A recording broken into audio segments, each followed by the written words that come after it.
I'm Timothy Luce, and I'm turning this log into a hot tub.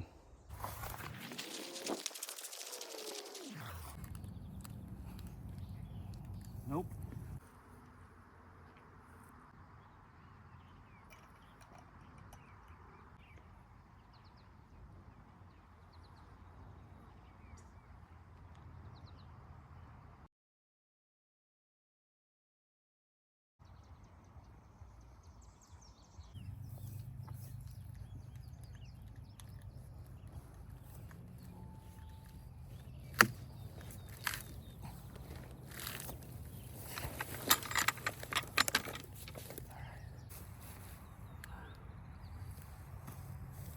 Going to get some fossil fuel powered leverage.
I have the initial cuts done. It basically consists of 3 cuts lengthwise and then a radius cut around each end. Next step, what I'm going to try, I don't know if it'll work or not. I'd like to get these slabs out in big chunks so I can use them for furniture or something. So I'm going to try splitting wedges in here to try and crack this loose. And then I may also put wedges on this end. I probably won't do the other end because that's the end grain. I don't want to risk busting something up there. It is hot work, but I'm making progress.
Several wedges and many hours later, I'm starting to hear some cracking in this side when I wedge it back and forth.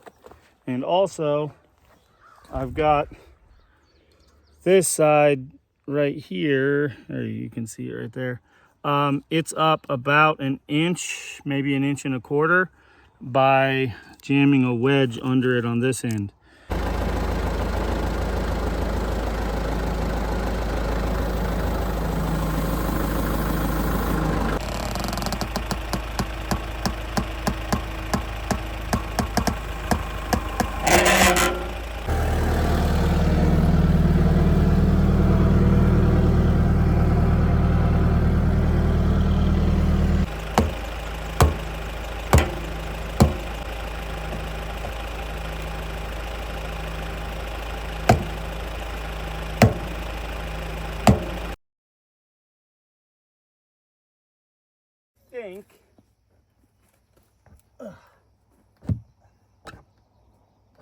I think I'll be able to pull it out of here by hand. If not,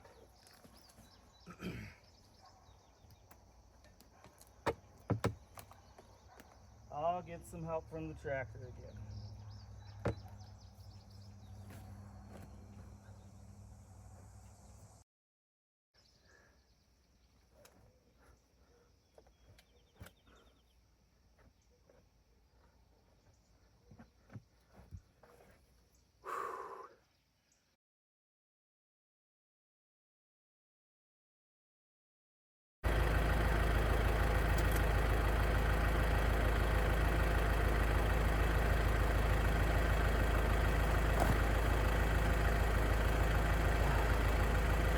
Well, took a lot of work to get it out in one piece, but it gives me more lumber to work with, and I'll probably turn this into a step or a bench on or near the hot tub.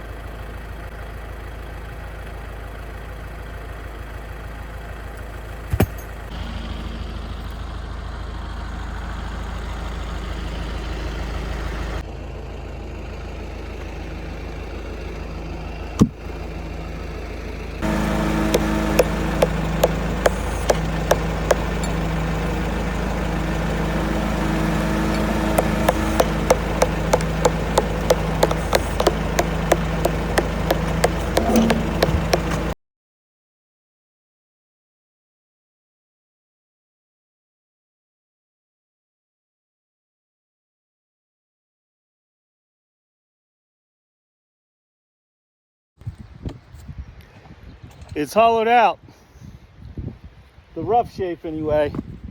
I'm still going to go down probably 8 to 12 inches deeper and obviously round it out more.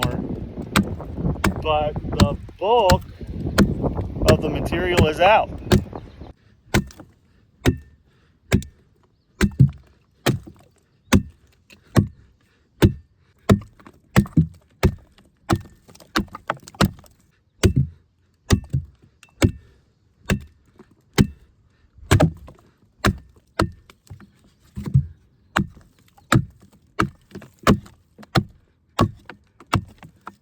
Bringing back an old school tool to make this job happen.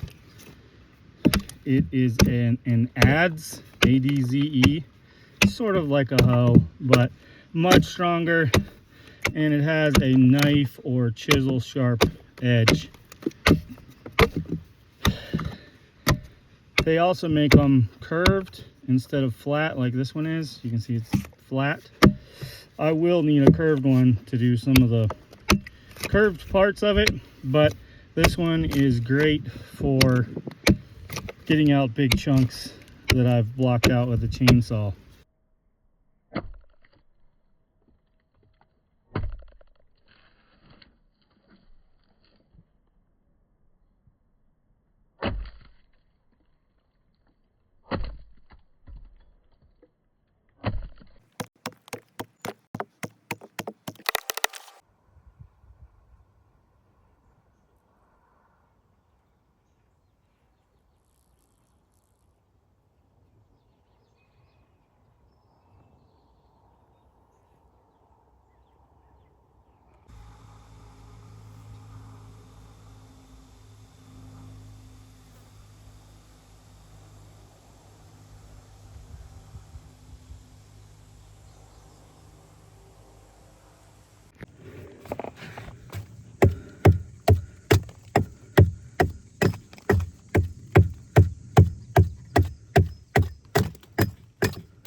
So what I'm working on right now is there is essentially a hole in the hot tub.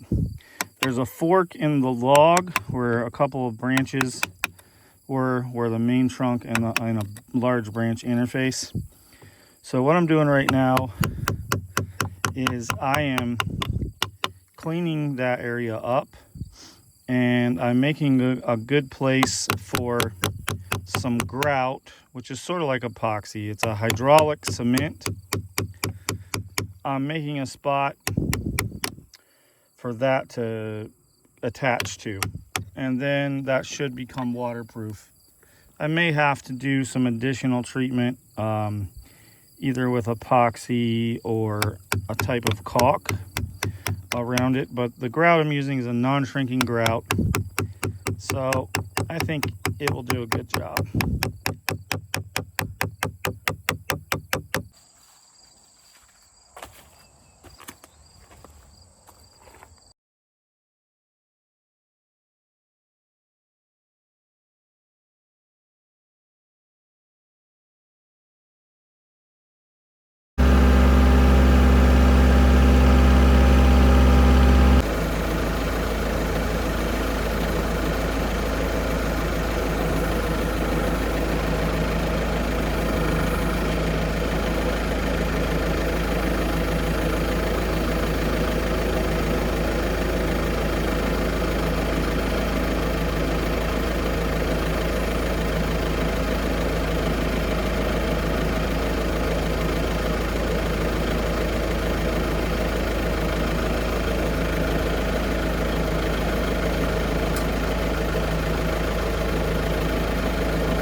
The hot tub's now in position. I just got to level it up and do some finish work on it.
Just have a trickle running into it right now because I don't want to use too much water, but I'm doing the first fill.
So what I've got here is a pipe that when I wrap this copper tubing around it, it makes the coil at the right diameter that I want, which is basically 3/4 of an inch smaller than the diameter, the inside diameter of the stovepipe that this copper is going into.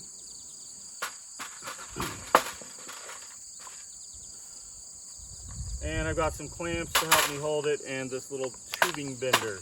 So basically you need copper tubing. I like 3/8 refrigerant line.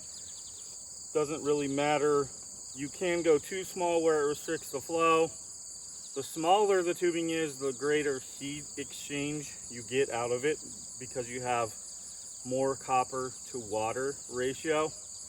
But smaller than 3/8 is going to restrict your flow a bit. So I've made them as big as 3/4 all the way down to 3/8, and I like 3/8 the best. It's a lot easier to work 3/8 copper versus 3/4 copper as well.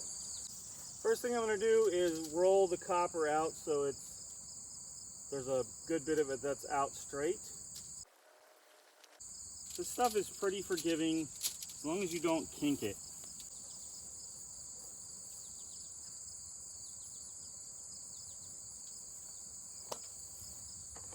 And you can work that copper without one of these tubing benders. But when I'm doing a sharp bend, I like to use them just to give me a little extra margin of safety.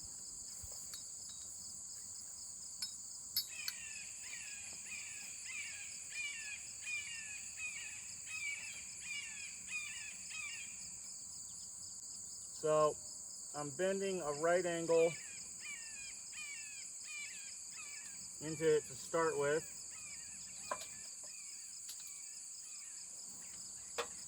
You can see that because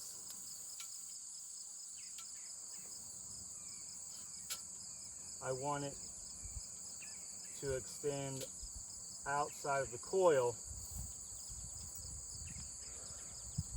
So the coil is going to be in a vertical cylinder. I want some of this tubing extending down so I can bend it and come out of the heating chamber. One thing you want to do is this leg that shoots straight down, you want to keep it in the center of your coil. You don't want it to be like protruding out from the edge. So if you had it protruding out from the edge, it might not fit inside of your stovepipe or whatever you're going inside of. I'm going to use some electrical tape to be an extra pair of hands for me to hold this in the basic position I want it to be in. And now the fun begins. The first little bit is the hardest to do.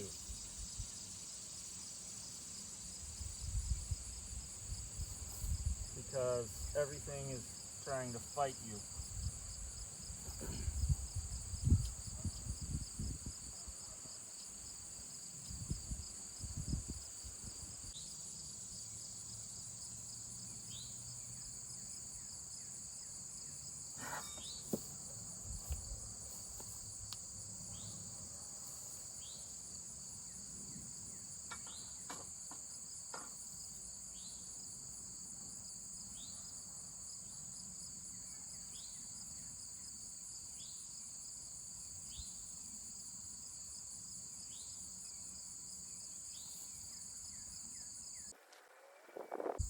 All right, so we're past the hardest part, getting it started. And you'll notice that the tubing will flatten out on you a little bit. That's totally fine. You want to keep it as far from being kinked as possible, but a little bit of flattening is expected, and it won't hurt anything.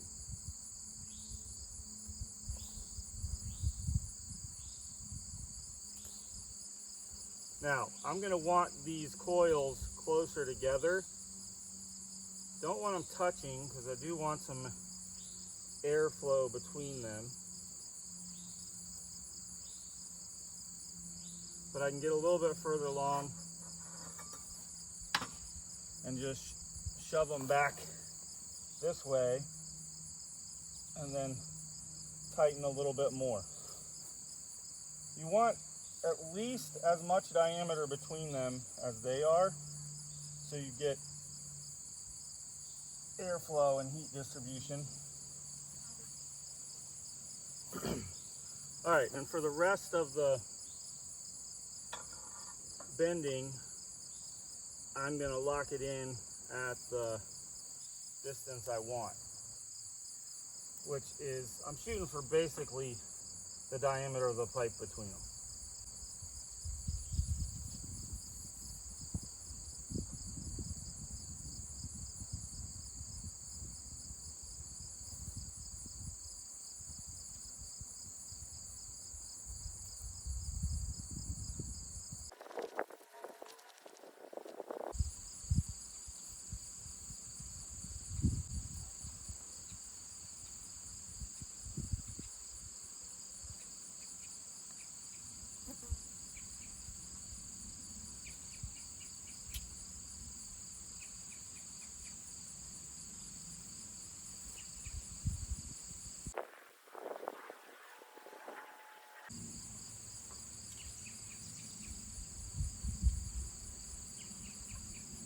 All right, now it's time for me to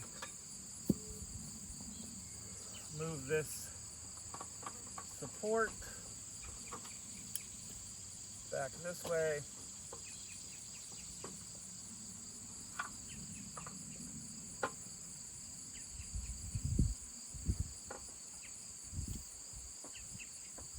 And all this is doing is basically just helping me hold the pipe while I torque on it.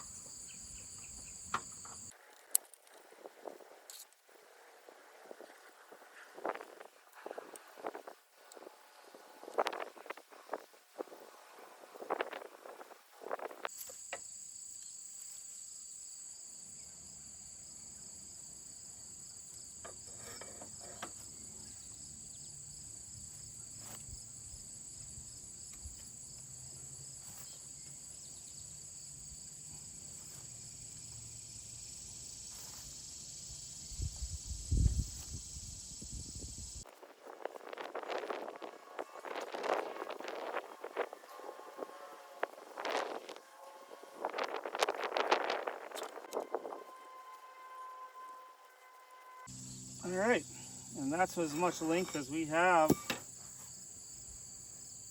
on this pipe.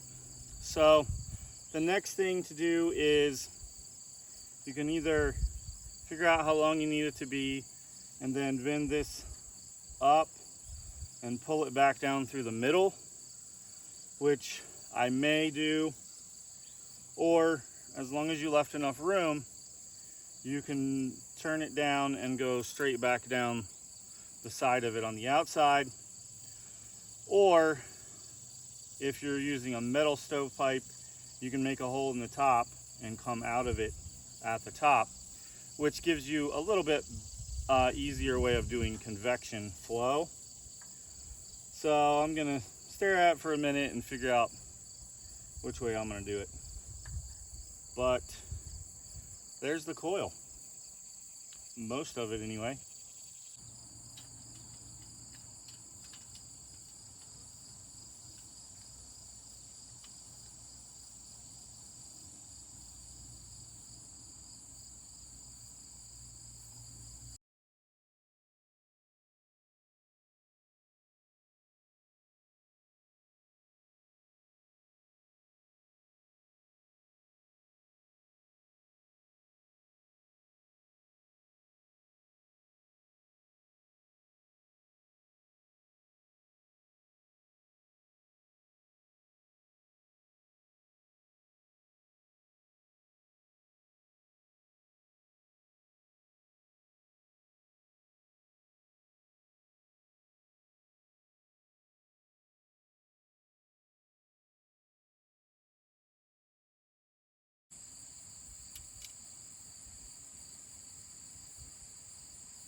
So it's starting to kink on me here.